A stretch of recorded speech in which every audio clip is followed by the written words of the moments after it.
conspiracies, extraterrestrials, the occult. Gather around the lunch table, children. Don't try to get up. He won't let you leave. It's Weird Wednesday with Mr. Streble. All right. I got to figure out a way to adjust this a little bit. But what's up, everybody? Welcome in to another edition of After Dark. This time, super special, different edition.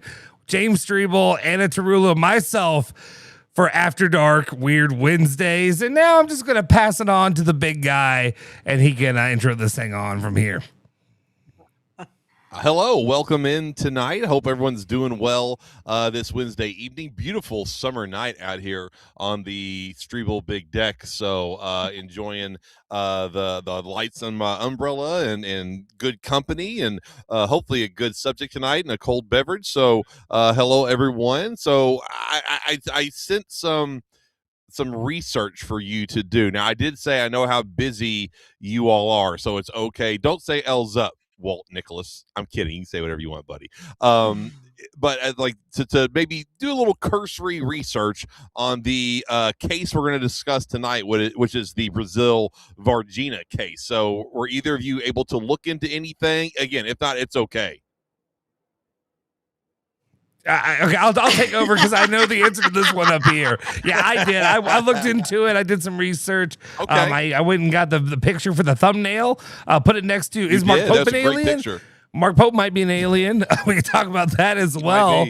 Let's consider it at least. Yeah, we want to actually now think about it. When I look at Mark Pope, and I think I text this to you, he looks like, if you've ever seen one of those weird photos or those videos that could be AI, that could be made up, whatever, of like reports of the Men in Black, the real Men in Black when they show up. And it's always like these overly tall, bald, strange men who just wear these black trench coats. Yeah, very lanky, uncomfortable, slender man looking kind of mother bleepers. That's what Mark Pope kind of looks like. Yeah. It wouldn't surprise me. I wish he had the technology to like erase people's memories and stuff after he tries to recruit them and it doesn't work. If he could just do that thing to erase their whole memory and be like, you want to come to Kentucky? I agree. It's really funny how the film series Men in Black really skewed the actual, people's experiences with the Men in Black. Like they're otherworldly or some type of weird entity that isn't really human, but they try to act human and they do really weird things. And that is Mark Pope.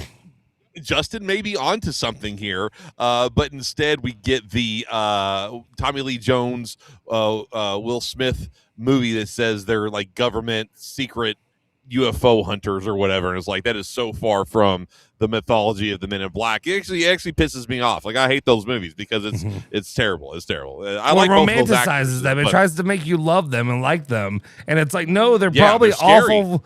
They're not. They're probably not human beings, but they're probably awful, and they probably are ruining people's lives or ending them. It's one of the two. It's never good. I've never seen anything good when it comes to Men in Black. We're not rapping, getting jiggy with it. No, when they pull, we're not doing the "Here Come the Men in Black." Men in Black, which is a great vibe. Beat. That's an old '70s funk song. Is the isn't it "Semi Forget Me Nots"? Is that what it is? Yes. No. Yep. That's what it is. Oh, you're right. Yeah, that's it. Come on. It's a great song too. But so that's a little diatribe. So, yesterday there was a little press conference that happened on the steps of the Capitol, and the main figure in this press conference was David Grush, and I talked about this on Weird Wednesday on the Roundtable on ESPN 680 1057, which we all saw, we all heard, we all listened to today. Yeah. Thank you. I appreciate that. I know everybody, all 102 of you watching and listening right now knows all about it. So who he is, if memory serves, everyone, last year he did a testimony hearing in front of Congress claiming to be a UFO whistleblower. He has intelligence clearance. He's a war on terror veteran. He worked for the Pentagon. All his bona fides were verifiable. Okay, so he went in front of Congress and said that he's been in SCIFs and he's talked to people and he's seen pictures of these crafts. He's seen what he called biologics, which is basically alien bodies. He talked about people that detailed the reverse engineering programs that the government has with Lockheed Martin and Boeing and some of these other major Raytheon like major government vehicle and weapons companies. Okay, so he gets in front of Congress, testifies all that. Of course, what happens, the media does like the hit piece stuff. He did suffer from PTSD after he came back from the war, had some mental health issues, so of course they weaponized that against him. Well, he was back yesterday holding a press conference, detailing some more information, really kind of a lot of the same stuff that we heard in front of Congress, but this time around, a bunch of UFO experts, UFO media type personalities, and members of Congress also shared the stage with him. Like Representative Tim Burchett, Ocasio-Cortez, a large group, bipartisan as well, as Republicans and Democrats. So that either tells me one thing, either we should be happy that they're working together on something, or we should be scared that they're working together on something. Anna's already shaking her head. So one of the topics that they discussed was a UFO crash that happened in 1996 in Varginha, Brazil. And one of the people that shared the stage, Steve of Wizard. That's right. I'm sorry. Good help it. Go ahead. That's a great. No. I welcome all Borat references whenever Varginha. So anyway. I'm sorry, Anna. We're just I don't get giant. it, but I'm proud of you guys. Varginha sounds like something else. Okay. And it was in Borat, and yeah, it's better like and subscribe right now. I mean now. Thank you very much, shout out Clayton Miner. Shout out, buddy. Thank you. So one of the speakers was a man by the name of James Fox, and he's a documentarian, and he specializes in this field, UFOs. And he made a fantastic documentary about the UFO incident, and we're gonna detail tonight. And I want to see what you two think about this incident. It's called Moment of Contact. Highly recommend watching that. It's fantastic. You can find it on Amazon Prime. Moment of Contact. All James Fox's documentaries are really good. So let's just play the clip that I sent you here, Justin, if you don't mind. So this is James Fox on the steps with Congress members talking about what some of the former leadership of Brazil has now come forth and told him about the Varginha incident and his film Moment of Contact. Okay, whenever you're ready, Justin, thanks.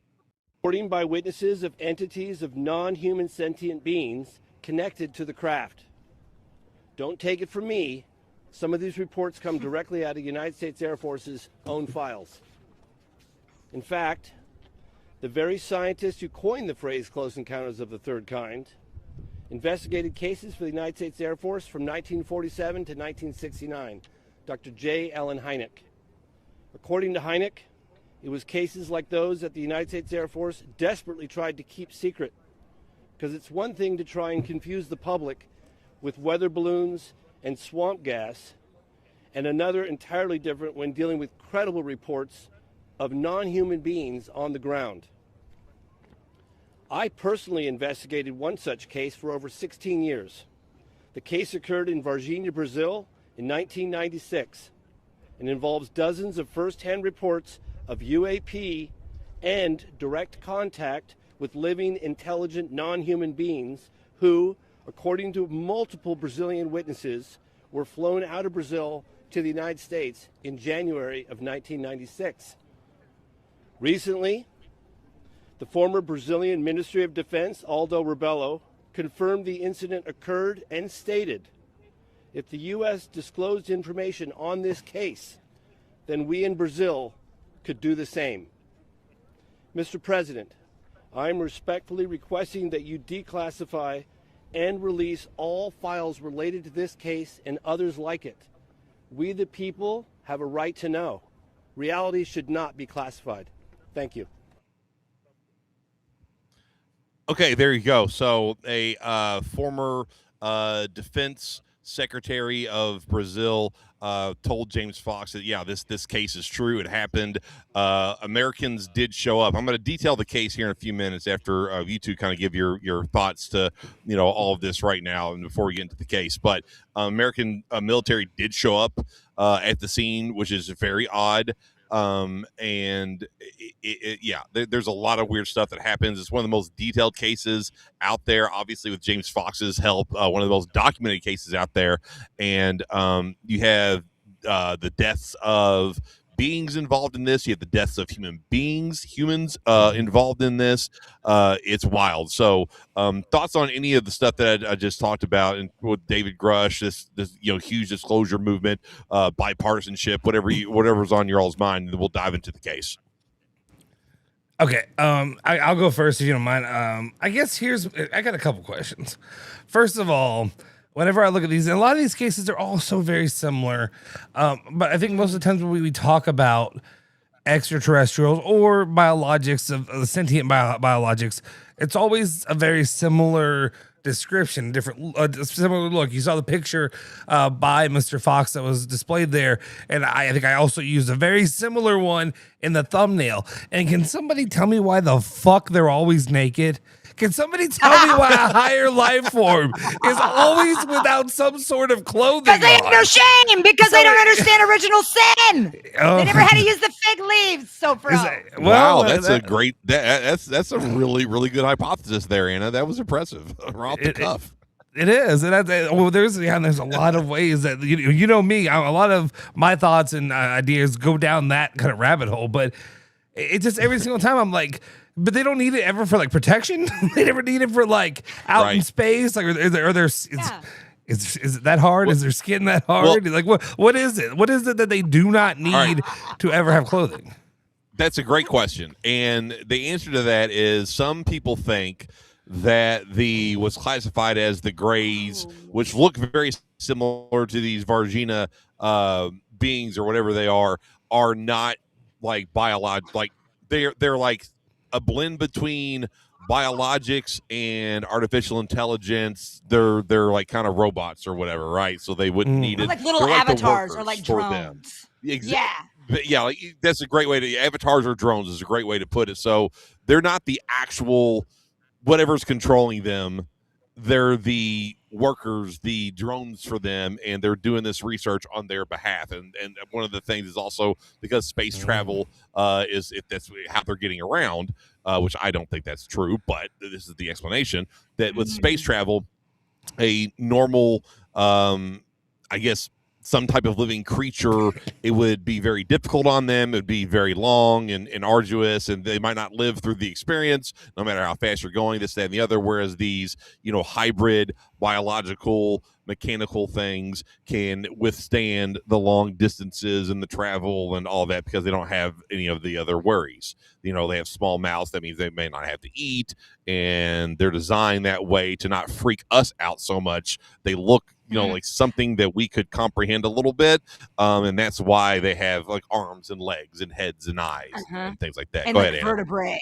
And that's a good point too, because maybe like their skin or I guess their physical being is like almost technology and weaponry, I guess you could think. But I always think it's funny how when they're like, it's a sentient being, like I guess able to perceive the world through senses, because that's been what's so weird to me. It's like, why would they look like, I feel like if there truly were extraterrestrial beings, we wouldn't even be able to notice them. Like it wouldn't be that, why would they perceive things the same way we evolved, whatever you believe, the same way that we perceive this planet? Why would they perceive wherever they're from the same way?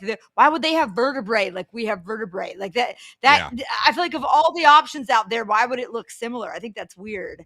But Soforo, I didn't want to cut you off. Did you have more to say? No, I was just agreeing with you. No, you're good. You're good. Yeah.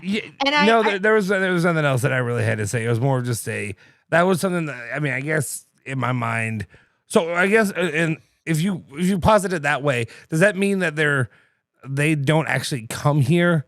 It's just an android or something like that that's coming here, or it's some kind of You know Yes. what I mean? Think of it like It's- the Wizard of Oz. Like somebody else is in charge and they're sending them as like technology. But I also think it's weird. What's the deal with the Amazon and like South America? Because aren't there like, isn't there, maybe Well- this is the same thing we're talking about of how like there's been these sightings with these uncontacted tribes. I'm like, oh, fuck, of course you're saying it's with these uncontacted tribes because like, let's try to translate what their actual experience is. You could just say that they're saying that. Well- I think that's really weird. And the other thing What- I think what is really weird too is that he was like, this is credible. Like when the other things weren't. But go ahead. Well, so what I think you're referring to is the face peelers. That's where Yeah. they live in these these communities. They're not really tribes. They're little communities. They are contacted. They do have contact with the modern world. They wear modern clothing and so forth. But they live in areas with that are very rich in minerals. So there's a lot of mining and a lot of illegal mining that go on around them. So these people were this could be a whole show.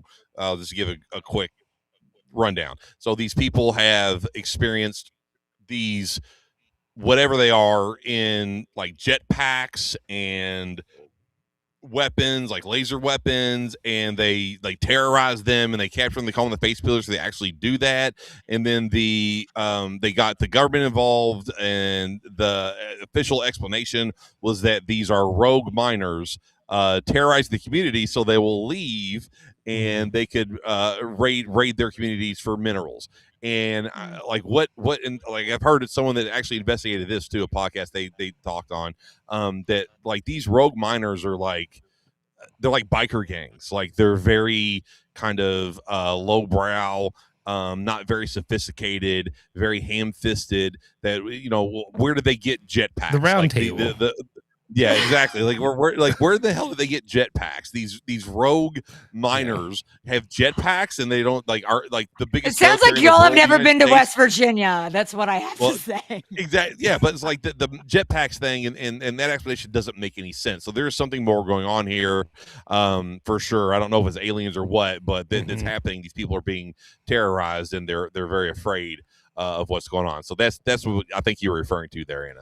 Yeah, for sure. To me, it just sounds like, of course, that just sounds like the government. Like we've even, from living in West Virginia, they exploit their own states and take advantage and raid them of their resources.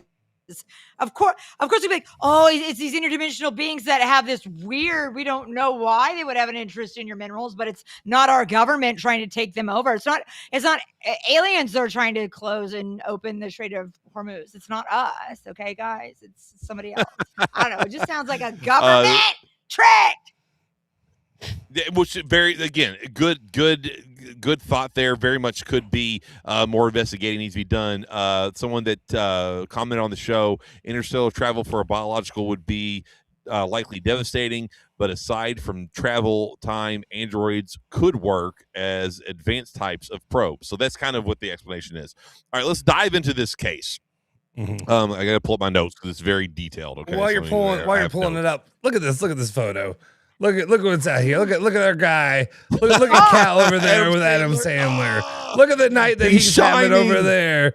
Oh, look, he shows up for his guys. Crawled out of a sewer. He does. Out of the subway. He does, but I love him. I miss him. I'm sorry, and I miss him. Wow. Yeah, I miss you. him.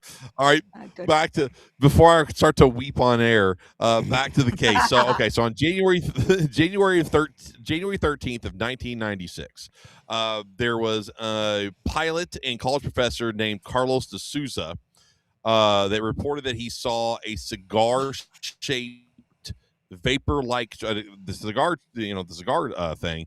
Was he laughing at the? Is it true that Mark Pope is a drone like in Star Wars? Okay, can't get distracted. Yeah. Anyway, he saw the cigar. You got this. Yeah, he kept. He saw pill this, or like phallic shaped. I'm just saying. What? I think only you're thinking about that, Anna. I don't think You're I even right. considered That's it. just me. You're right. And what was the place in Brazil called? Remind us. Just kidding. Sleeve of Weezer. So de Souza saw this, and he saw it crash. Okay, he saw smoke coming out. It was in the woods. So he pulls over to see if if anyone needs help, like again, he's a pilot and a college professor, an upstanding citizen. So goes and sees if anybody needs any help. He saw the crashed vehicle, but he was later approached, or not later, but quickly approached by Brazilian military, ordered him away at gunpoint. And then all of a sudden, these men in suits appear later and threaten him. He doesn't know if they're military, if they're government, don't know what, but they showed up to his house, and he was like, "How do you all know where I live?" Because this is 1996, right? This is before social media. This is before cameras everywhere. Before you can find anybody if you try hard enough. And so this is before all that. All right, so in the afternoon, so this is what happens. 3 women. They're now women. They were younger at the time. You have Liliane Silva was 16, Valkyria Silva was 14, and their friend Katia Xavier was 22. Okay, and they were walking in a vacant lot, and they saw one of these beings. Okay, they described it as 1.6 meters, which is about 5 feet tall. Meters, because they live in Brazil. Large head, thin body. They had oily, shiny brown skin. Okay, large red eyes, slit for a mouth, and 3 small horns or bumps on its head. It appeared injured or sick. It had a very unpleasant smell and was frightened. The girls ran away and were panicked, obviously. They ran to their mother's house, said they had seen the devil. Excuse me. And then later on, they found a 3-toed footprint and a lingering smell. Following days, the entire area becomes overrun with military, fire department activity, trucks all over the place as well. What is that? Did you see this response? I think it's probably AI or fake, but like I just saw they were like poorly, but it's kind of going off what you're describing.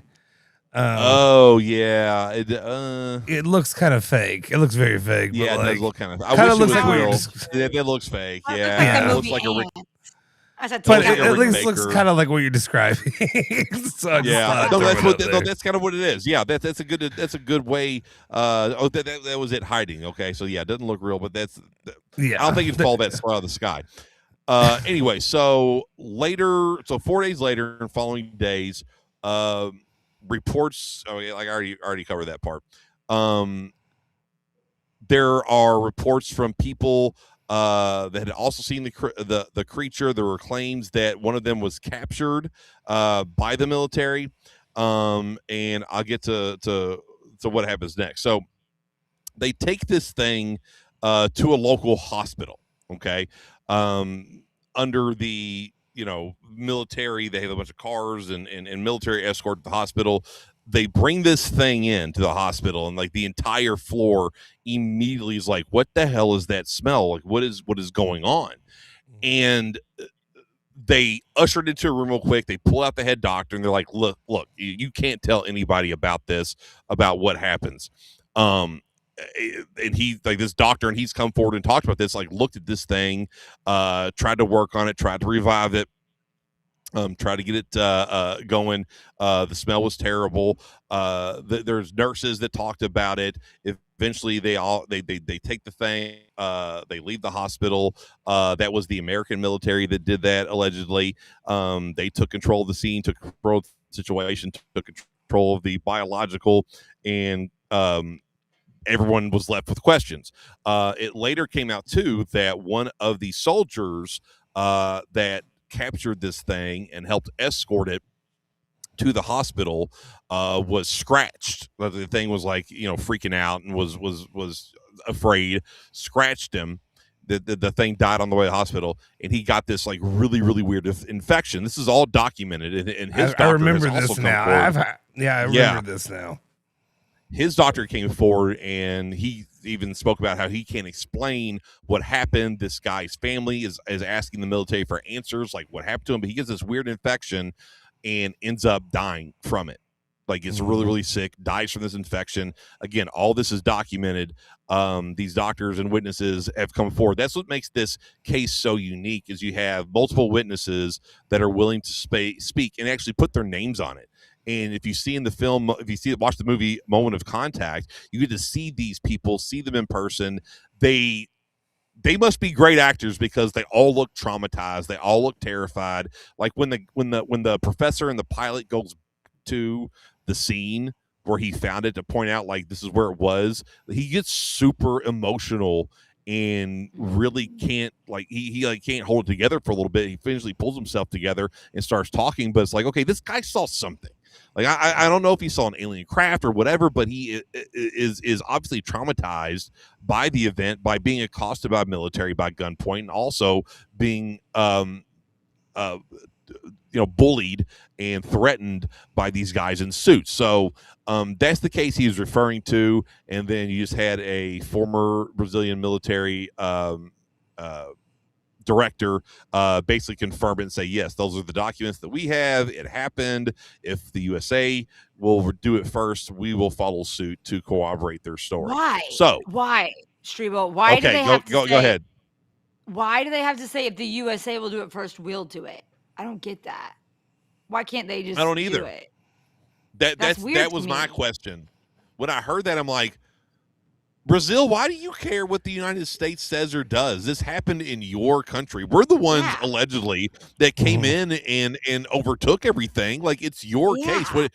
Or are they afraid of some type of repercussions? Like if they spill the beans or release the documents and all this other stuff that magically their leader is now a threat to democracy and like Brazil's now really close to developing a nuclear weapon. Like, I don't know why Brazil won't do it, but they're either afraid to do it or this is all a ruse and a scam. And they're like, well, we'll do it, but only if the United States does it first. So those are the two explanations. Yeah, it was weird that he said that was okay, we'll do it if you do it first. Like, why? Do what you want to do. You're your own country. So, Justin, what are your thoughts on the case and the updates and stuff that we've given here?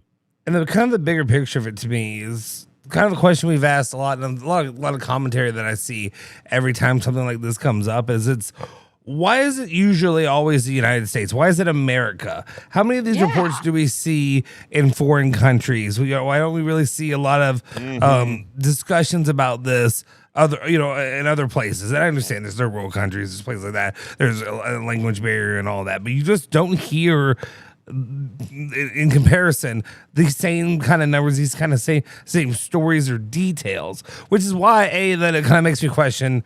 Is it something that's going on over here? Is it something involving specifically with the United States? And like we play such a close role with this. We talk about, so many things cross over. We talked about the Jimmy Carter and his reaction to when they told him the truth and whatever is going on there. And it just makes me wonder. And then we talked about who was it that supposedly had signed the accord or whatever. It was Eisenhower.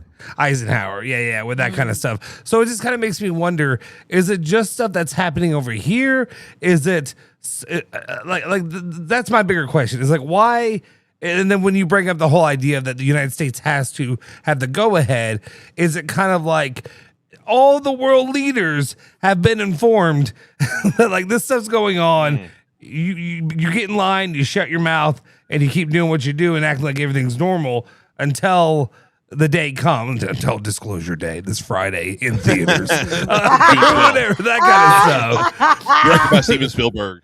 Yeah, but like that's kind of one of my bigger questions: is why is it always more this side of the world? Why is it always, that's kind of one of my bigger questions. And then also, I remember hearing that story, and I remember hearing about the person who got sick, and is that from either is this, if it's not a real biologic, as in like not a real being, if it's an android or if it's some kind of whatever robot or something, was that a poison that it secretes so that way it kills whatever it touches, kind of thing? Because I think there are also reports. I think because I'm looking at, and I pulled up the Wikipedia page. I know you're a teacher, you're gonna say you can't go to Wikipedia, but Wikipedia also cite their sources. They do. Better than AI. Yeah, but like they had talked about, the same place down there that there were multiple depths, including I think at the zoo as well. I think they were saying, a tapir, an ocelot, and 2 gray broquettes, whatever the hell that is. And I wonder, like, were they were the deaths that occurred, were they like sickness deaths, or were they attacking these animals like for sustenance? Is something that I think it was. It probably was a sickness death because I don't think they attacked them. There weren't any like bite marks reported or anything like that. Maybe they're chasing it through the zoo, or it's just that's where the path it took, and maybe it was going through some of the animal containment facilities, and they got freaked out and scratched the animals or whatever, self-defense. That would be, I guess, my explanation. What I think they would say. To your first point, which is a really good question, because you do hear most of this stuff coming out in America and happening in America. They happen everywhere. There's some very famous cases, like in England, the Rendlesham Forest case, and England's where all the crop circles happen too. That's in England. In Russia, they have as much, if not more, in terms of sightings and experiences than we do. We're just not looking at Russian tabloids and seeing it. China also has a lot of this stuff, but they're a communist country where they tighten everything up. They control the media. They control what gets out. They control what stories people tell. So it's more difficult to get those stories out of Russia. So what's the big picture? So this is happening everywhere. Why is America always one of the first countries on the ground in terms of? Can I have a quick follow-up real quick before you go into that? Yeah, sure. Sorry, sure. And I see where you're going. I guess there's a follow-up part that I had to it too, with it being in Brazil. Is there a reason Brazil, because maybe some kind of connection with, we talked about the Nazis having some kind of connection to all that NASA technology. and the occult, yes! And then we know about all the, the Nazi, whatever, leaders and all that travel, that escaped Project to Argentina. And Brazil in that area, very good. And maybe Hitler was there. We don't know. That kind of stuff. Well, do you think there's any association with that of why they would be there? I don't think so. South America has. All right, that's fine. Here's why. Those are good ideas, and it's a good connection you made with Project Paperclip, and then the Nazi escaping to South America.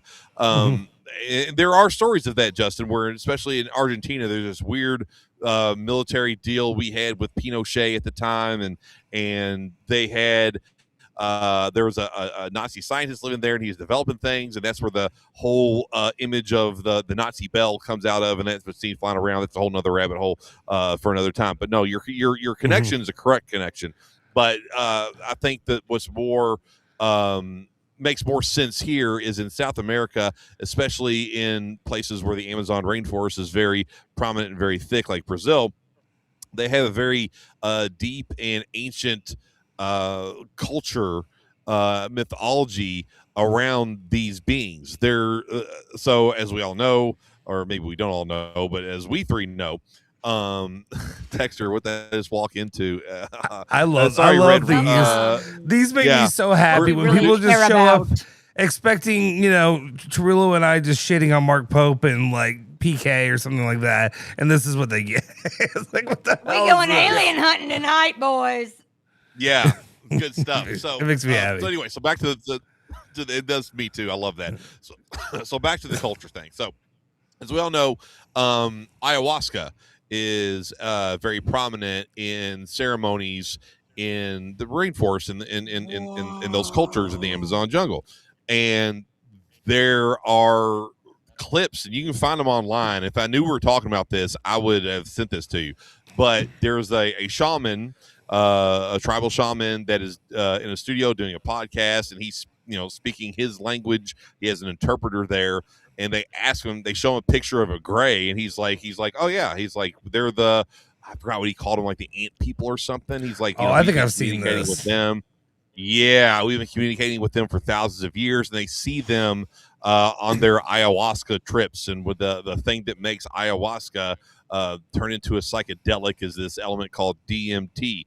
It's also called the spirit molecule. And if you take that, which I never have, but I'm saying if you do, the people, and I read an entire book on it. It's called The Spirit Molecule by Dr. Rick Strassman. He did a bunch of clinical studies in New Mexico, University of New Mexico. So he's a doctor. He's licensed to do this. The university agreed he would dose volunteers that got paid. He would dose them with DMT and then take notes and record their experiences, and they all New Mexico, where there are are alien sightings too. That's interesting.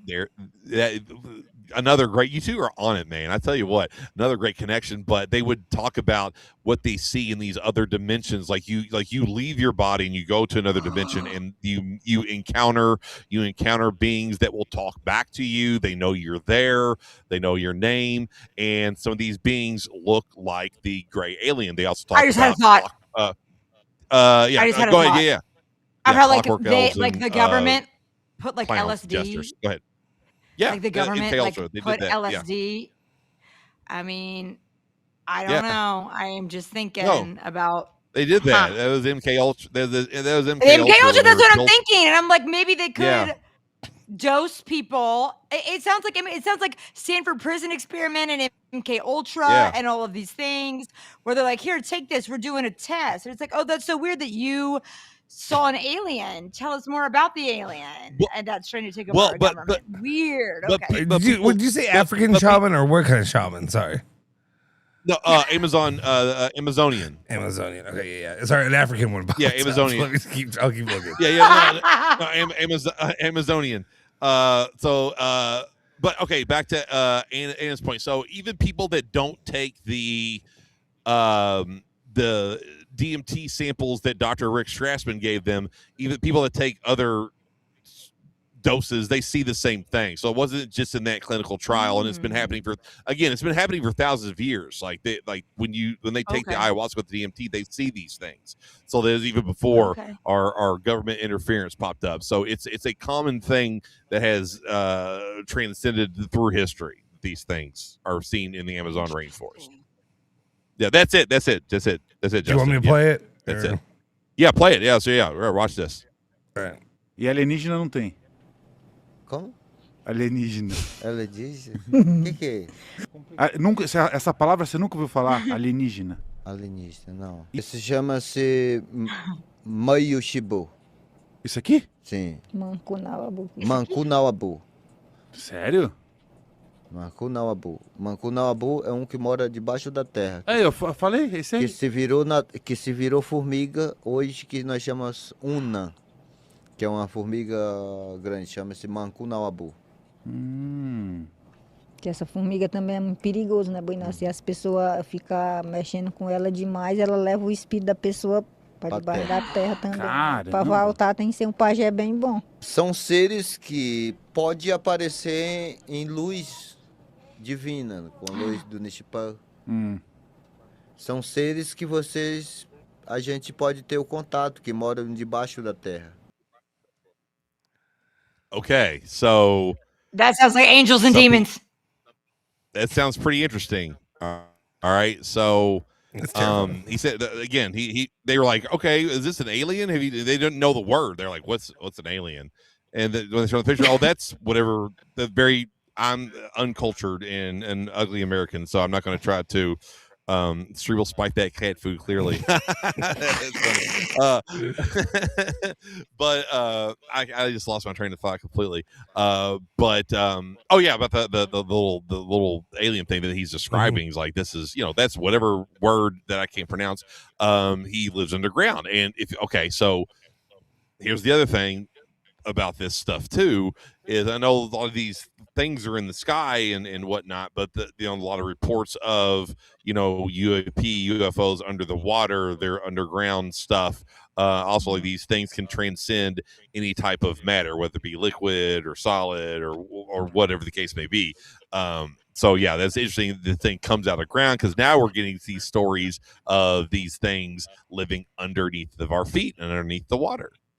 Mm-hmm. Yeah. You know what this reminds me of? So Tucker Carlson just had Jimmy Dore on, and he was talking about his research and stuff into Carl Jung, and something about like a shared consciousness of humanity and like shared archetypes and shared symbolism. So I do think it is very interesting, and I don't know whether this play on shared archetypes throughout culture and throughout humanity like is manipulated and used to instill fear, what have you, or if it really is a real thing. Like when he talks about divine light and when he talks about coming from underground, and kind of like I don't know, a being that can mutate or whatever.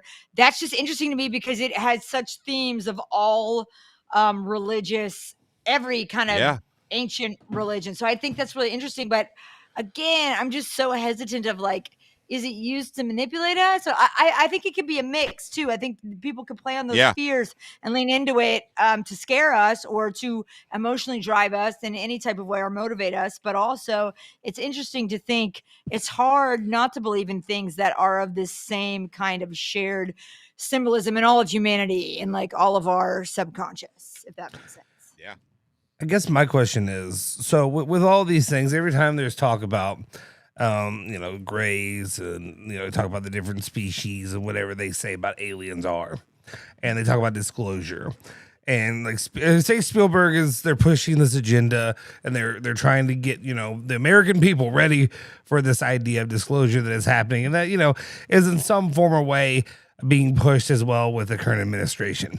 I guess my question is, why the hell isn't it just walk their ass out in the front lawn of the White House if there's something out there? If there's something physically to prove, why is that so difficult? Why is it not just, hey, here it is, here's a picture, or here's it on video, here's Wimby. Spare our fear either with something like COVID instead of like stoking it, right? It's like, why are you all of a sudden worried about how we are going to respond? I mean, I that's a great, that's what everyone's asking. Yeah, that you're exactly right, Justin. That is what it's like. If it's there, just bring it out. And here's the other thing that I don't know if you're referring to this when you're talking, but I thought of this is like, what are the being so worried about? Like, why don't they just if there's so much more of a higher intellect and a higher intelligence and higher existence, what do they have to be afraid of us for? Like, what do they have to be worried about us for if they're so much more superior than we are? And it's like, why don't they just appear? Like, why the secrecy on their part? Walt Nicholas comments, the Nazca lines show us that South America has been talking to the heavens for ages. Oh, yeah. I mean, even in the Nazca lines, there's this weird humanoid thing that's waving at the sky. This weird, it's on the side of like a mountain. And they still don't know exactly why or how they made those lines. And there's like, what's the purpose of them? They can't see them. And what's this thing waving at? So yeah, I mean, they've been communicating and experiencing something and expressing that for centuries. And we're trying to. That's why shows like Ancient Aliens are so intriguing. And stupid sometimes is you're trying to decode their messages. Like what were you trying to say here? What did you see? Is this just a is it kind of like a monster or a giant that we would concoct in our fantasy tales and fairy tales and things like that, or is this something that you witnessed and you communicated with? Because normally a lot of those things are mixed in with something that's important to those people. Like they painted animals a lot because they had to have these animals to eat and survive. So it's the most important thing in their life are buffalo and wildebeest and these big game animals that could feed an entire village for a foreseeable future. And so right smack dab in that, ultra important thing is this weird being. There's the paintings in Australia that date back, thousands and thousands of years of these weird, tall, lanky beings that look like the modern gray. And you're like, okay, what? Okay, so 5,000 years ago, they're painting this thing. What is this thing? What is this thing? Why is it always in our consciousness as a species? What is this? And that's what leads me to believe like there's some truth to it because it's been experienced since the dawn of time. Right. I mean, the Stone Age. Real quick, guys, if you're in here, if you're watching this, if you enjoyed, do me a solid favor, smash the freaking like button, hit the subscribe button, go to the YouTube channel, subscribe over there. That helps us to really continue to bring more content like this, and we can keep talking aliens and all kinds of nonsense in the future too. I guess the question that I have is like, why? So if you look at these, the grays, quote unquote grays that they talk about in this scenario are a bit different than the typical look that we're used to. Instead of like big black eyes and gray, it's like almost like a greenish gray with red eyes. And and it's kind of a little bit more insidious looking. It's something that's a little bit, Is it a different version of it? Is it something else? What do they want for that area? When we talk about the situation in America, when you talk about Bonnie and Bonnie and who's the guy who was abducted? I know what you're talking about. The Hills. Barney and Betty Hill. Barney. By the way, I hate you ghosts with the most 420. Get out of here. No, I'm kidding. I love you. All right. Sorry, Justin. Anyway, like we kind of have an idea, or people talk about the reason that they're allowed to do. I mean, they're allowed to do different experiments and stuff. I guess we don't have a real reason why they're doing it. But what would be the reason? What would be down in, I guess, if they're saying that they live underground too, what is it that is happening in South America? Is it the same stuff that's happening minerals here? Mining, or is it something else? Like how do you look at it? So are you asking like why are they interacting with us at all? Like why are they like abducting us? Is that your question? Well, like what do they get out of it? Yes, but also why? I mean, I guess. To me, why? What about Brazil? What about down there? Oh, you know what I mean? Maybe I'm just self-important. Natural resources, America, and it's like natural resources, maybe. Yeah, a lot of natural resources. I mean, it's one of the more, I mean, as far as natural resources are concerned, one of the richest places in the world for those things. I mean, well, plus, and one of the reasons why they're clearing out all the rainforest is they're cattle grazing, right? Because those are vast acres of land that they could use, and so like there's a lot that's valuable in that part of the world. It's a very very coveted part of the world in a lot of ways. But then again, like, why do they need that? Like, why do they? I don't know. I guess we can't really conjecture on what their planets or their home places look like, but I think because the thing with like there's all these sightings around like nuclear energy because they don't want us to destroy ourselves, and it's like okay, or it could have bigger ramifications. But like the Amazon, it's like what do you? Well, maybe because we're okay. So if you're that's a great point. And so the way my brain connected it is. All right, so you mentioned like humans are in danger. Don't blow yourselves up with nuclear weapons. What are we doing to the rainforest? We're destroying the rainforest, right? And it's vital to not only human life, to all life. Like, why are y'all messing with the rainforest? Like they pop up in places, it's seemingly to like where we put ourselves in the gravest danger. Yeah. So yeah. So do you think these things are? Do you think these things are benevolent then? Or do you think they're benevolent? Do you think they're evil? Do you think they're in between? Okay, so I mean, this could go down so many paths. I just think of that Kate McKinnon SNL sketch. Yeah, that's hilarious. She's really funny in that. Yeah, where she's like, "Yeah, that did this to me," and blah, blah, blah. That would be the first thing she's been funny in. I thought she was funny in. Was she in? When she was Justin Bieber. That was funny too. Is she the one that was in like Ghostbusters and all that? Yes. Is that who I'm thinking of? Yeah. Okay. Yeah. I'm pretty sure. Yeah. Okay. Former SNL. But okay. So what do I think of their intentions? Like, are they evil? What are they? Mm-hmm. What are the stories that we hear the most? Are they positive interaction stories or are they negative interaction stories with these things? They're probing me. Yeah, I feel like it's all negative, right? Or mostly negative. Like, mostly negative. Yeah. Okay. So, if they're here for friendly purposes and getting us back on track to not blow ourselves up and protect our planet and us, then why are they so hostile towards us? Like what? Okay, so they don't want us to kill each other and kill ourselves, but they still harm us in some type of way. So you asked a question earlier, Justin, about them living underground and this, that, and the other, and are they autonomons or whatever? What, like, if they're here, why are they picking on us? What are they doing? Autobots. So one of the things that they're very curious about us specifically is the soul. like the individual soul of every human being. They're like, what? They're essentially soulless. Like, what is that?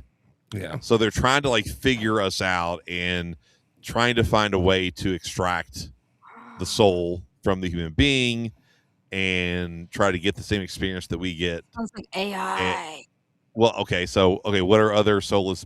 Well, maybe not soulless, but damned beings that are trying to. Viva Netanyahu! I was gonna say fallen angels, but okay. Fallen angels, right? Fallen angels. So that was a great band name, Fallen Angels. How is there not a thrash metal band called Fallen Angels? Like, how is that not happening right now? Or at least in 1983.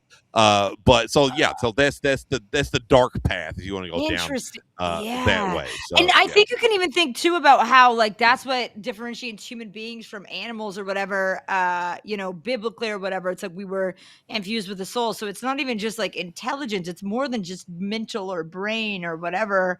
Or how, I don't know, but that the soul is different in human beings. And so that's just really interesting to think about. Yeah. Especially with the AI and shit, Yeah. See, yes. The problem to me, though, is the same thing takes me right back to the same discussion we had last week, which was when we talk about any kind of like sentient beings that are not fully human or not, whatever these biologics are. It's just every single time it just takes me back to the, it sounds to me like a crazy Bible thumper, but like, you know what I mean? Like this thing seems demonic. It seems like not just for the demonic, like, satanic, whatever term, but just like something that just, it doesn't feel right. It feels like, it's like, it has there's a hard time for me to consider. Cause like as a kid, I watched Star Wars. Anna hasn't seen it, but like I watched Star Wars and I'm like, how far do we have to get till we are walking on a planet? Instead of being racist to each other, we're being racist to other species. We're going out.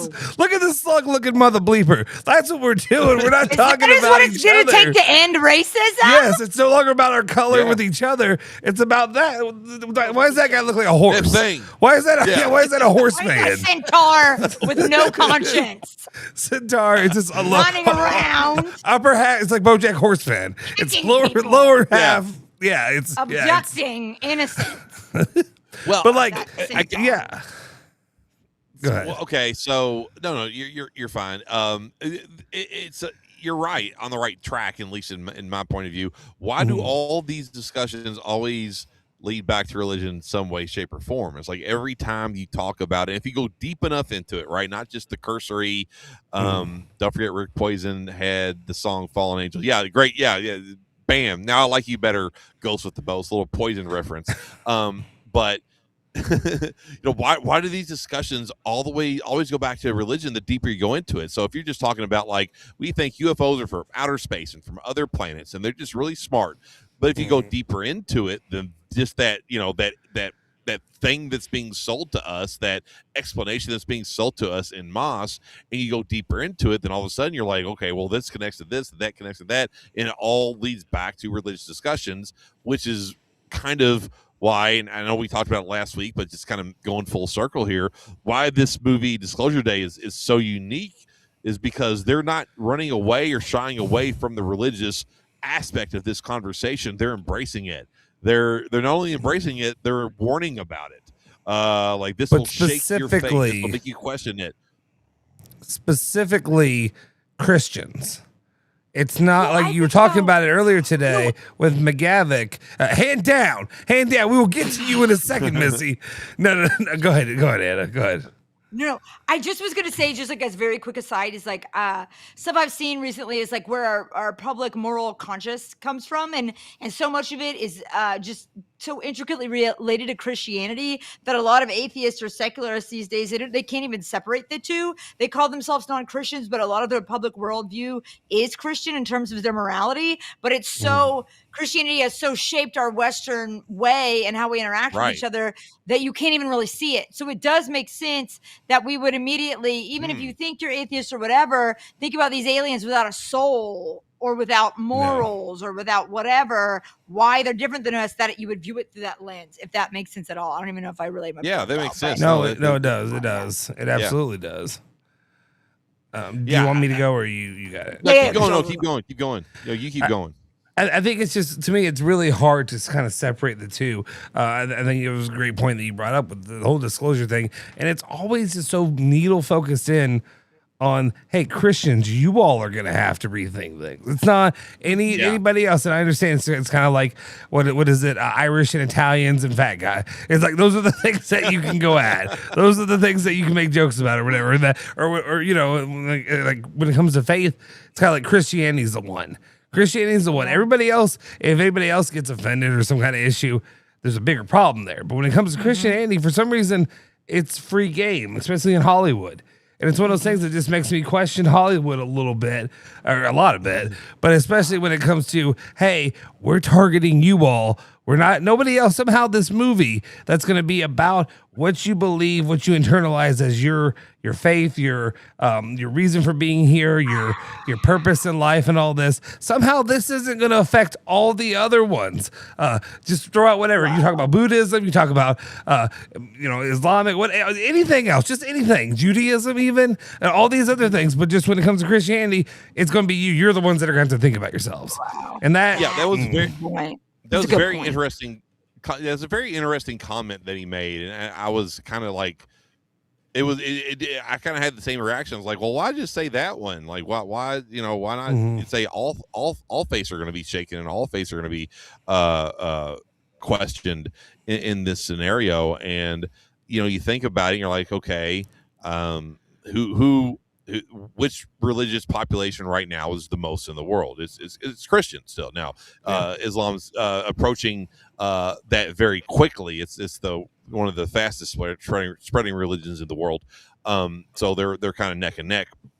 But Christians, like that's the majority of the planet. If you follow a faith, chances are you're following Christianity. Just by numbers, okay.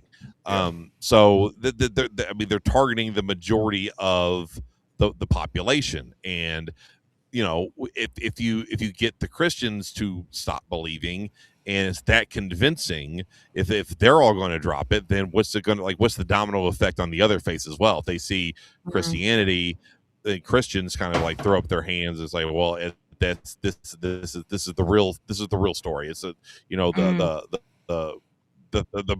world we know, the religion we know is wrong. This is the new religion. This is the real religion. We're following this. I think that's part of it. At least those are my thoughts on it. So this is really hard to, and I want to be careful because when I say this is not my personal opinion or feeling about somebody else's faith or anything like that. I'm looking at it like a head down kind of view, like, just looking at it on the table and all out there. So many other faiths too kind of spur off of Christianity or go off and just say, well, that was right until this point. And then this, or everything we're right before this, you all are wrong. You know what I mean? Like, it's very much, there's different parts of it that are like that. And it makes me wonder, it's like, if you talk about these things, and this goes down all other wormholes. You can talk about people talking about the Epstein stuff and everything around that as well, where it's like, how many of these things have been targeting or trying to skew that in your mind when it comes to this specific faith and this specific belief? Does that make sense what I'm trying to say at all? Like, yeah. Well, the tough part about it is, I mean, you're right. There is an interconnection between, if you want to go with the three major monotheistic religions in the world, and the relation between Judaism, Christianity, and Islam is there. Like, we all trace our roots back to Abraham and his offspring, Isaac and Ishmael, and that's kind of where the faith's journey go through there. And then as history goes along, they start to diverge. So at one point, which is wild to think of, at one point we were all united together in a faith. And then I love this guy. I love this guy for showing up and doing this. Yeah. No, that's great. No, but but so all of our stories begin in one centralized place with one centralized belief, and I'm still giggling. Sorry, one centralized faith, one centralized belief, and then and then eventually along the way things start to diverge and change. So that's It's so good. It's so good. I hope this is the guy who texts you nonstop. I hope this is that guy. No, it's good. It's great. My money is on that as a texter, and I love it. That's phenomenal. So that's kind of, and then as things diverge and things change along the way, you get farther away from what all brought you together, what all united you in the first place. And it's I'm like you. I want to be careful with some of my thoughts and things that I want to say.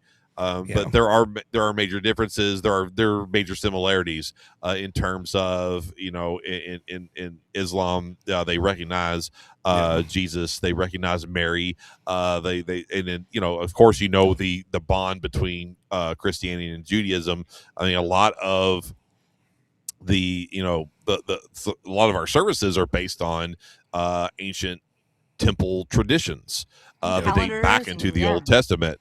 Yeah, exactly. Yeah, so all these things are interconnected, and it's like it just sucks that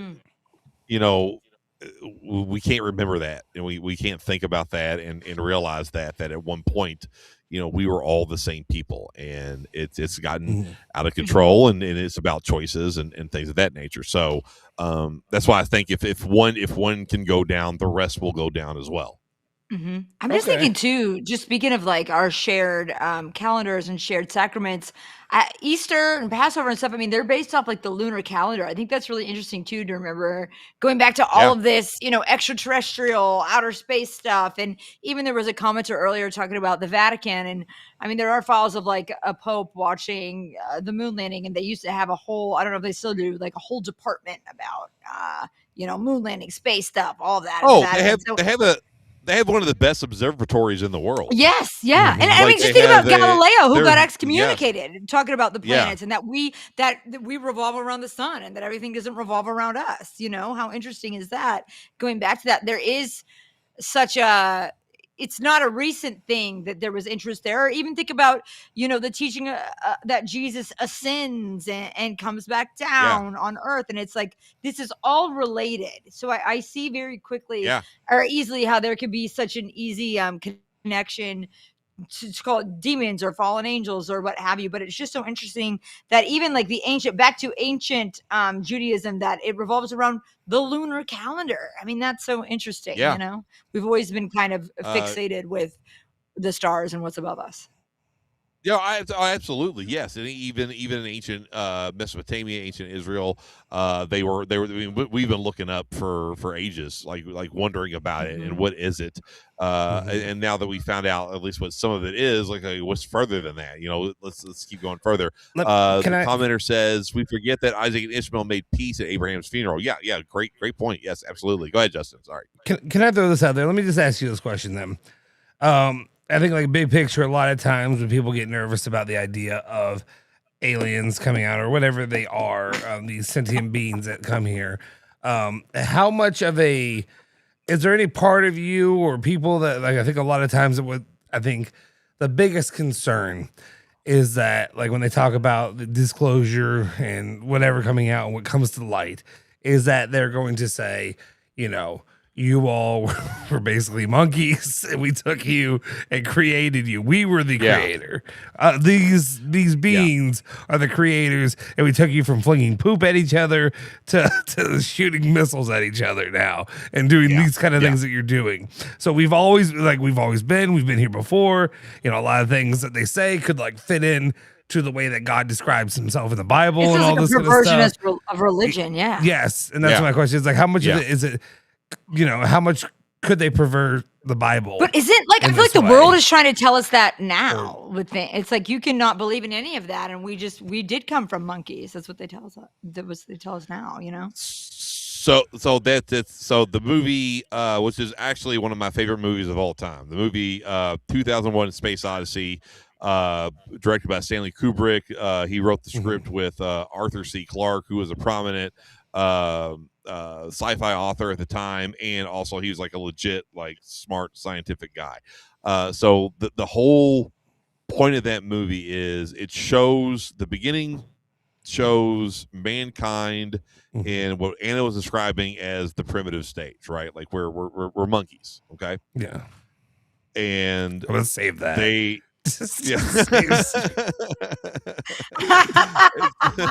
And so the monkey group finds a giant obelisk, right? That just appears. Right. And it starts emitting this weird sound, and they all start kind of losing their minds and going crazy.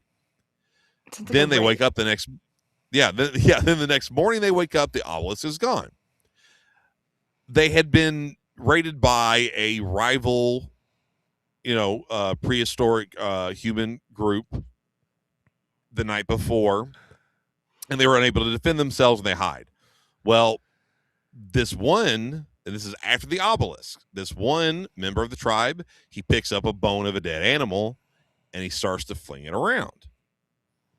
And he notices the harder he flings it, the more damage he does to the surrounding bones that are in front of him. The next time the tribe tries to raid them, they are now armed with weapons, and they start clubbing them and killing them and eating them. So they were introduced to technology by this obelisk. And then the way the movie transitions from prehistoric mankind, he throws the bone up in the air, it follows the bone flipping through the sky, and all of a sudden it transitions into a spacecraft. It's what are they called? The space station. It's a space station. So the technology transitions from that to the space station. And now you have 2001, which 2001 was really crappy compared to the 2001 depicted in the movie. That was awesome. So now we have mastered space travel, and we find another one of these obelisks on the moon. Buried in the moon, because we have now colonized the moon. Yeah. They then get a message from the obelisk that another one is between the planet Saturn, which is really interesting because in the book it was Jupiter, but in the movie it was Saturn, and his face just lit up because there's all these connotations about the planet Saturn being evil. She's in retrograde. Yeah, exactly. And so there's another one of these obelisks is floating in between Saturn and Jupiter. It's closer to Saturn. They fly to it. There's a whole AI middle of the film, like an AI warning, where the AI robot of the spaceship starts killing the humans, where they start to deviate from the plan, and it's awesome. So it's like the first depiction of AI in a movie. And so anyway, they find the obelisk. They go through the. Well, actually, one survives, goes through the obelisk, and then I'm not going to spoil the ending, but this something happens, and just like Anna and Justin were saying, they developed us, and now it's time for the next step of humanity in their evolution. Take her home and breed her. Thank you, Dan. That was beautiful. I think he's talking about a horse. I think it was he's talking about a horse. He's talking about a mare. Could have been. We're not sure. It's funny because I think the 2001: A Space. It was a book, right? First. Yeah, Arthur C. Clarke. Yes, he wrote. Is that the one with the theme song where it's like bum bum bum bum? Yes, that is the one. Yes, that's the movie. So it's a great movie. I'm not stupid by any means, but I think it's the only one. I think it's because I didn't actually read the book. I think that's what happened. I think I was like 8th grade or freshman year of high school, and I was like, I don't feel like reading this book for this grade. It's a great book. I did the Cliff Notes, and then maybe failed it. I can't remember, but now I'm like, but every time that movie would come up, I'd be like, oh, that's that fucking book. That's that book. So I feel like I feel like now I need to actually watch the movie. I need to actually read it. I'm just kidding. It takes a while for it to build up, but like once the beginning is like in your face, bam. It gets kind of slow, but you have to pay attention because it explains everything and what they're doing, and then it picks up and it just blast you off, man. It's great. But y'all feel like y'all want to wrap up tonight? It's about 11:24. I do have to pee. I'm going to be honest. Yeah. Okay. So yes. All right. Great discussion. Great discussion tonight. We'll be back at it next Wednesday. I'll find something else we can discuss. Maybe do something a little different than UFOs. Maybe not, but we'll see what I'm in the mood for. So Anna, Justin, thanks so much for joining me tonight. Please like and subscribe. ESPN Louisville Plus. Keep coming back, and the content that Justin continues to put out is top notch, and we appreciate him and Anna. Your all show on Sunday night after dark that starts at 9 p.m. correct? 9:30 ish. We had to push it back because Anna. 9:30 ish. Every time. 9:30 ish. So catch them if you want more traditional sports takes and not me weirding it up. So everyone have a great night. Thanks for tuning in, and we'll see you next Wednesday. Stay weird.